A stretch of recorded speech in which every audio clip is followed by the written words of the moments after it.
Thank you very much, and thank you all for coming and supporting me in this speech this morning.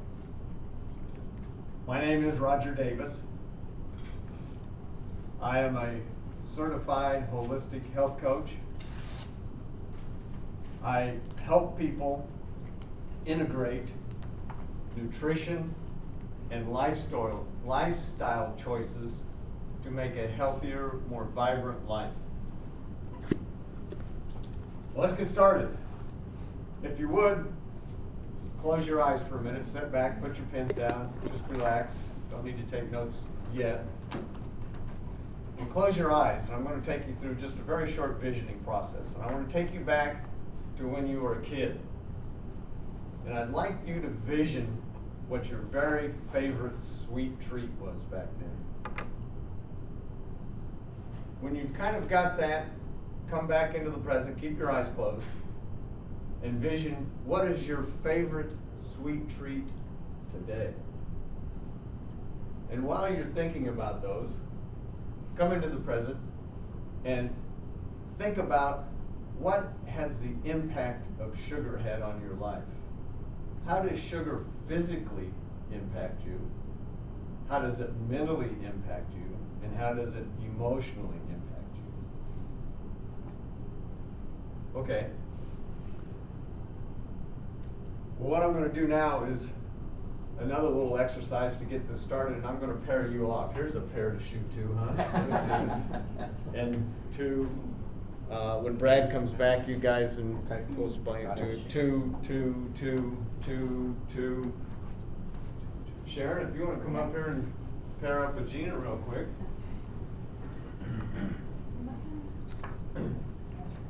And what I'd like to do here is we're going to take 5 or 6 minutes, and if you don't know the person you're with, introduce yourself, give the names.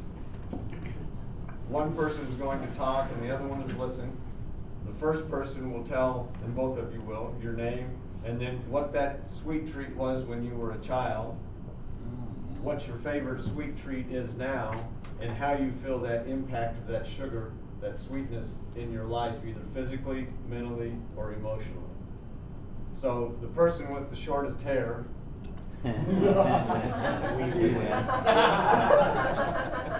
we'll start, okay? And we'll take just 2 or 3 minutes. One person listen. This isn't a conversation right now, back and forth. One person listen, the other one talk, and then in about 3 minutes I'll have you switch. Yeah. Your favorite sweet as a youth, your favorite sweet now, and what impact you feel. Begin. Go ahead.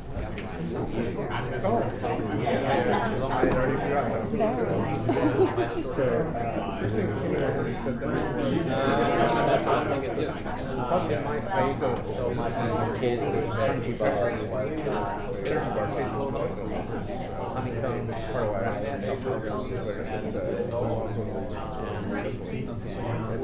today, it's all about the sensation of the tactile.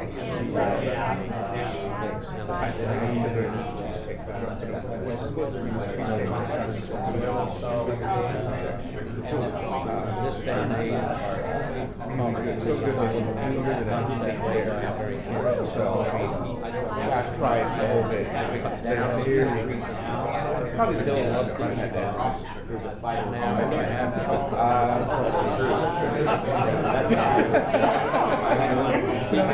you can structure it.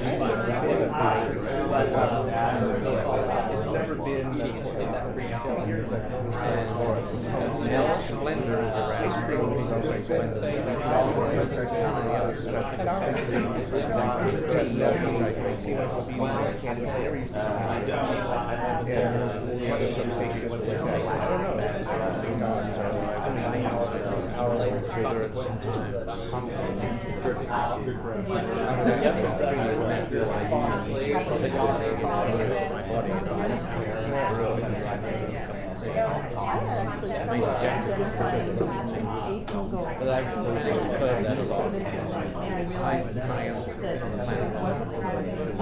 because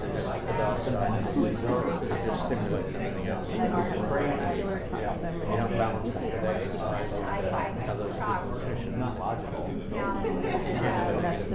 Okay, if you haven't already switched, go ahead and switch and let the long hair Like talk. diabetes or What did you say?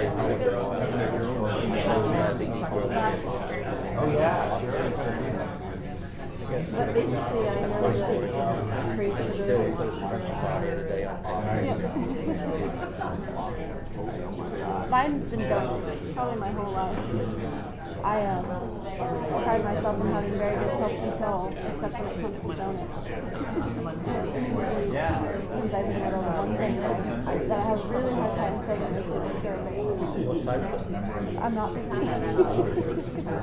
I like a maple syrup donut primarily. chocolate? And Nothing on the inside? no, just a yeast donut with maple syrup, an old fashioned. The problem is that if I have one, since they don't fill you up. You have one and then you have one more. If we have donuts now, my husband, I'm like, bring me one. And one only, don't bring extra. I won't be able to do it.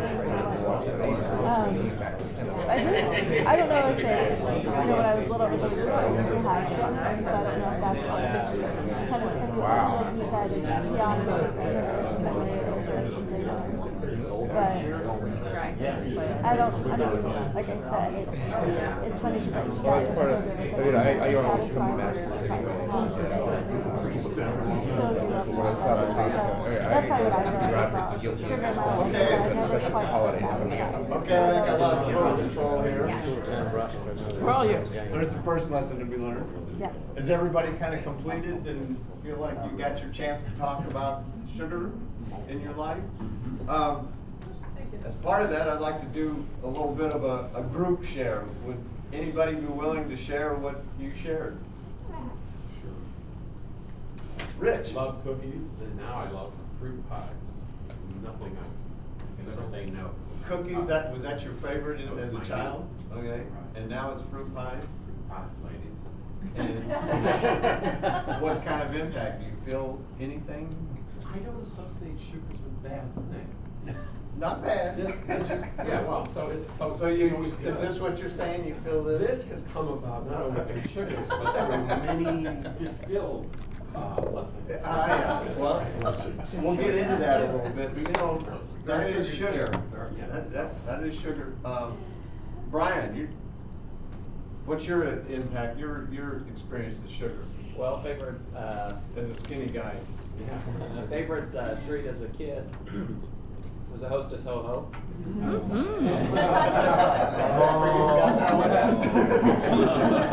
And as an adult, you know, it's still chocolate, but it's evolved into just a little different thing. So it's a shake that, you know, with chocolate added into it. But the impact that I'm present to as a kid, you know, I wasn't present to any impact. It was just eating, and it was just satisfaction, and, you know, quick satisfaction and everything. But as an adult, I'm present to there are consequences that, you know, so eating a sweet results a little bit later in, you know, beginning to yawn and sleepy and getting tired. So those are the consequences that I'm present to as an adult. Thank you. Anybody else? But Yeah, just a little bit different experience than what Brian was talking about. Brian and I had the ho-ho as a kid, but it was such a case that my mom had to buy each one of our kids their own box of ho-hos. Some people, and I won't say who, my brother, would take too many. But I find myself now craving chocolate when I have low energy. And you know, I'll sometimes succumb when I'm on the road buying the hotel candy bar for $1.50 just to give myself that spike in energy at the end of the day. I can piggyback on that, and as an adult, I have found myself hoarding the candy so no one will steal my stuff. Okay, I'm out of the closet now. I bet around Halloween time you are something to deal with. Sharon. I was saying that for 1 year, I had a friend who told me she had a bet with her father that they couldn't, the first person to actually eat sugar was going to death. And so I thought that was pretty neat, so I kind of bet myself that I could go for a year without eating sugar. And I went for almost a whole year without eating sugar. I never craved it until one day, I don't know why, I took a piece of candy, and after that, it was like being on crack. I could not stop craving it. So I saw the effect of how other, like a drug it is, that it's very addictive, and, you know, once you go off it, you kind of have to stay on it, because you can't get it, it's very addictive. So which one of those personalities, won or lost, do you have? Unfortunately, the addictive. Oh, okay. I really try, but, the addictive personality puts out. Anybody else care to share? Well, kind of the point of this exercise is that we have all had a long-standing relationship with sugar. And it started very early, and we'll see part of that as we go through this, but that relationship with sugar has evolved and affected our lives in many ways that sometimes we don't even understand how we're being affected. My intention today is to encourage you to take a look at sugar and the foods that you eat in your life that have sugar in them. And my intention is to help you change your outlook and the way you look at sugar and the food in your life.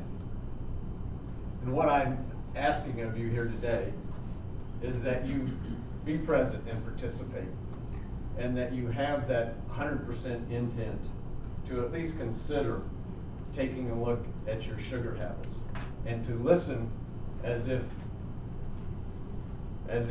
your life depended on it, because indeed it does, and it can.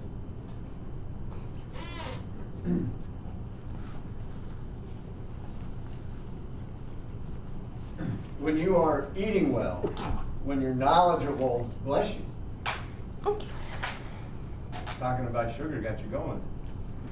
When you're knowledgeable about the sugar in your life and the foods that you're eating, and you're putting whole foods into your life will change. Food becomes us. That saying that you are what you eat is actually very true. You put that food into your mouth, the mouth and the saliva starts to digest it, it goes into the stomach, and pretty soon it's into your blood system.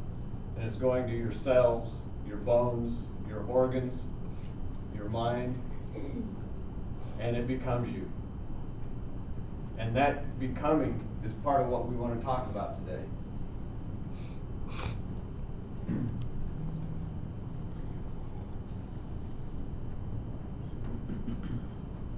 We all have different eating habits. We all put different things in our mouth. And we're going to look at how those affect us. The good news, though, is that sugar is not the problem. Sugar is the solution. Let me explain what that means. When we're consuming sugar, it seems to be very comforting. We talk around it, we have it in our meetings. Where does that come from? From the very earliest, from almost the moment that we pop into this world, we're being exposed to food that affects us. A young baby is very needy, very dependent upon us for love, for food, for wiping its butt and cleaning its diapers. And it really doesn't have too much of a way to communicate that with us. It can't text, it can't phone us, can't talk, can't even do sign language. Well, I guess it can do a little sign language. But the one way that it does communicate with us is through its voice. And that baby is telling us when it's crying that I need love, I need food, I need to be clean. But many times its guardian also has those needs. And sometimes cannot exactly get to that baby when it needs it. And that baby is used to, in the womb, having its needs met instantly. When it thought about, I need food, I need to eliminate, it was just a process that happened automatically. But when it pops out into this world, and it starts to look for, where's my food coming from, where's my need coming from, and it has a guardian that has the same needs, a conflict starts to develop. One way But that guardian copes with putting that need off with that baby sometimes that I would say that I have been guilty of. And it used to be called a binky. I don't know if you've ever heard of that term. But a pacifier. We pacify that baby, and I remember doing it, is that when my children would cry and have some needs, I would take that pacifier and dip it in a little maple sugar and stuff it in that baby's mouth. And boy, was that a miracle worker, until that sugar was gone. And then it started over again. And that's an example how sugar works in our body. Sugar burns very fast, and it burns bright, and it's hot. And it comes and goes very quick. Bud, you talked about, you feel low, you take the sugar in, the chocolate, you fill up, but the next thing that happens is you're back down again a couple hours later. So, for that baby, that sugar was the solution. And as we grow into adulthood, and we're looking for the comfort, the love, the food, and we're looking to be provided that, and as we grow and our expectations are not met, we start to rely more and more on the sugar and the foods as our comforting, because we learned early that food comforts us and can take care and at least mask some of the cravings that we have and put them off for a short period of time. Another solution that sugar provides us has to do with dehydration in the body. How can sugar relate to dehydration? Our body goes through a process of balance, homeostasis. We're always looking for balance. And everything you put in your body is designed in food, in whole food, to balance the body. And a common concept around that is called yin and yang. Yin and yang, depending on how you want to pronounce it. But yang tends to be a classification of foods that are salty, that are earthy, meaty. Root vegetables are yang. They tend to be salty and diuretic. Yin is a type of classification of foods that are on the other side of it. Yin is foods like green leafy vegetables and some fruits. They tend to be sweet. They tend to be expansive, where the yang is contractive. This back and forth kind of tug of war between yin and yang sets us up in a society that our foods tend to be more salty and yang than they are sweet and nourishing. And as we grow in a society, and what's happening right now in our culture is that our bodies, because we're getting more salt in it and being more acidic, tend to be contractive. The yang foods pulls the water out of our cells and starts to dehydrate us. And where does the sugar come into this? How does the sugar become the solution to that in our mind? It's when we are looking for, we are thirsty, and we are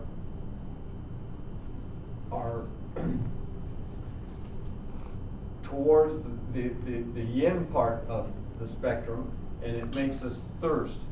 Thirst and acidic attracts sugar and sweet. And when we become dehydrated, we start to look for sugar and sweet, and we're standing in front of that refrigerator thinking, I need something sweet. In my teachings and my coaching with my clients, the first thing we look at is this dehydration process. And the first thing that I coach my clients to do is that when you're thinking about something sweet, that actually could be masking, could be answering a craving that you have because you are acidic and dehydrated, and you're looking for sweet in place of water. So instead of opening that refrigerator and pulling out that Ben and Jerry's and having a half a scoop of ice cream, close the refrigerator, walk slowly away from it, go to the water fountain and take 6 to 8 ounces of water. Take 15 or 20 minutes and see if that craving isn't gone. If that craving doesn't happen to be gone, then we do have other challenges to take a look at. What I've been talking about up until now are foods that we put in the body. Those are secondary to what I'm going to talk about now. And consequently, we call all the food we put in the body secondary food. What I want to talk about and transition into now is more primary foods. Secondary foods nourish our body, nourish our energy. Primary foods are also nourishing. What is a primary food? Anything that nourishes you that is non-food. Your career, your relationships, your social contacts, your connection to spirit, to earth, to this planet. All of these nourish you in a different way than food does. The reason that the school that I go to is called the Institute for Integrative Nutrition. The wave now in the future of healthcare is integrative nutrition. Not just taking a look at the foods in your life, but taking a look at the primary food, the food that nourishes you outside of food. If your relationships, if your work, if your exercise life, the way you walk through this life is not nourishing to you, then no matter how good you eat, you will not be healthy. So we look at both spectrums of the nutritional level, and that is on a primary food and secondary food.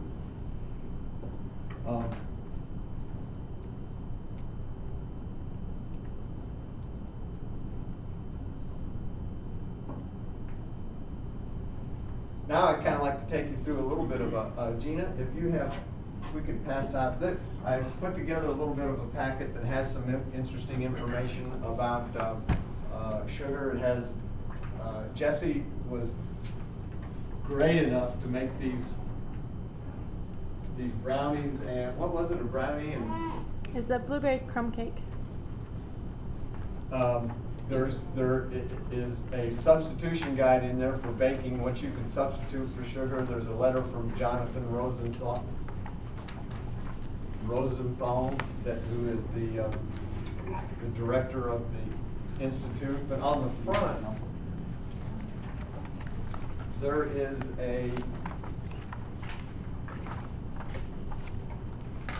here. If you would take this piece of paper that's stapled or paper clipped to it, your nourishment menu.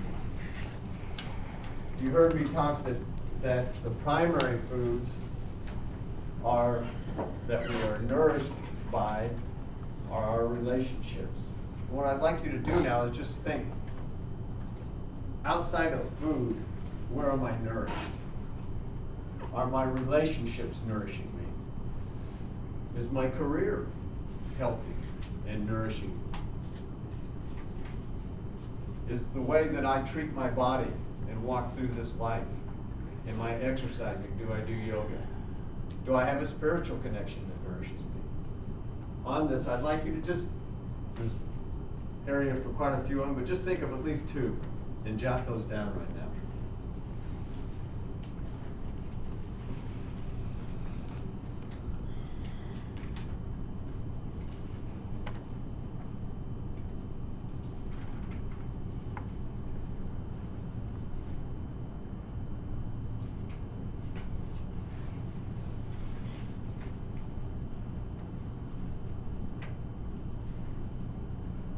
Who has an example of a non-food nourishing item that you do in your life? Rich? Grandkids. Grandkids, perfect. Very young.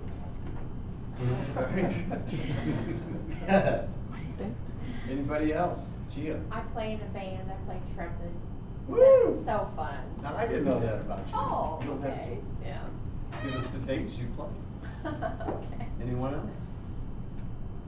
Bud? Yep. I get a big charge out of my career. Excellent. Because I'm back in public speaking.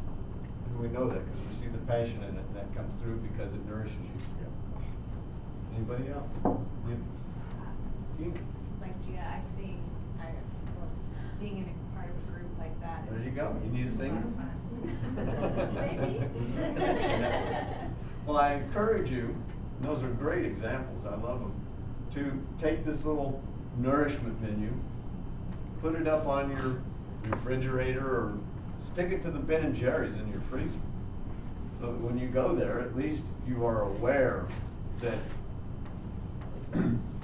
you have choices. And what we have with these primary foods, just like in our regular foods, is that we have cravings. We have cravings to be comforted. We have cravings for love. We have cravings for a more nourishing career, for more nourishing relationships. And we're looking for those. And what happens, just like that baby that got the sugar put in its mouth to put off those cravings, we do the same thing to ourselves for our cravings in our nourishment side, in our primary foods. And it does come back to food. And we tend to go to the sweet things because those are comforting foods. So in my coaching business, I coach people to take a look at their nourishment and where it comes from on a primary food level, and to work on becoming aware of that, because I believe that what you focus on increases. And if you focus on the things that nourish you from a primary food standpoint, what will leave your life will be that tendency to go over and comfort yourself with sweet comfort foods. Those cravings that are underlying all of our desires and needs that are being comforted by something that really does not fulfill that craving. It just momentarily puts it off with something sweet that comforts us for a time period that we've been learning about for all of our life with our relationship with sugar.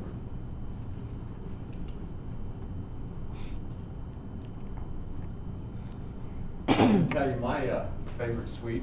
I missed that part, and I just have to tell you that. When I was a kid, a banana split was my going home. I can still see it, and I think it was Dairy Queen. I was trying to remember where we went to. I lived in Des Moines then, but the banana split started with 3 scoops of ice cream, vanilla, chocolate, and strawberry. Hershey's syrup poured over that, whipped cream on top of that, 1 maraschino cherry on each top of the ice cream with a little bit of the sugary juice sprinkled on there, walnuts and some type of nuts on the top, and then 2 big bananas split down the side in a boat that was about this big. That was heaven for me. And I still have that craving, and I don't know how it happens, but about once every 6 or 8 weeks, my car winds up at the Sheridan's over there at 75th and Metcalf, getting one of their mocha concretes. Oh, that fulfills 2 things. They put a couple shots of espresso in there and as much sugar as I want, and that takes care of me for quite a while. But my impact, last weekend I was at a retreat that the menu was vegan, and I got to the end of it, and there was a thing of cookies, and the lady behind me said, "Oh man, those are good. I've had some. I'm coming back for more." And so I said, "Well, they're vegan. You know, I'll take a couple." And this was at noon the day we're leaving. We left about 2, and I ate that first one, and I thought, "Man, this is good." And I just gobbled the second one up, and in my mind I was thinking vegan. They don't put sugar in vegan stuff. And about a half an hour down the road in my car, I had this tight feeling right here. The high that I had from this retreat was now plummeting. I could feel myself. I could feel my mental attitude just shifting. I felt, I felt this. It wasn't a fog. It was kind of a lightheadedness. And I thought, oh, I now know why I like those cookies so much. And that was the impact. It was something. And then today, that chocolate mocha, that just brings it to me. So just one other way, the way food kind of impacts is kind of interesting. You know, the holidays are coming up. You think there'll be any food, drink, conversation going on? But what brings this up is I was listening to a couple of other IIN coaches talking about their clients. And they kind of did an informal survey where they asked their clients, what is the one thing that you could think of that you could do that would make your holiday times more enjoyable? What do you think the answer to that was that they got from most of the people that they talked to? Eat more. Yes. Really? The number one thing was not eat more, the opposite. If I could just eat less and control my drinking and eating. Good. And they asked their clients, well, besides tradition, what do you think makes you do that? And one of the ladies said, well, I know why I go back to the dessert table 3 or 4 times. Is because I don't want to have my grandmother ask me again why I'm still 30 years old and not married.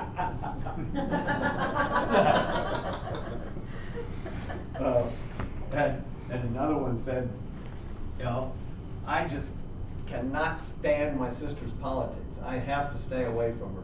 So that drives them to the food table. And what that's a pretty good example of is that we have a craving for connection, but we also have sometimes the craving to not be connected, and we avoid that craving.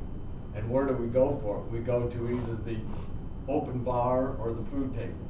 And during the holidays, I encourage you to be aware of how relationships can also turn around on you and get you back to that comfort food level.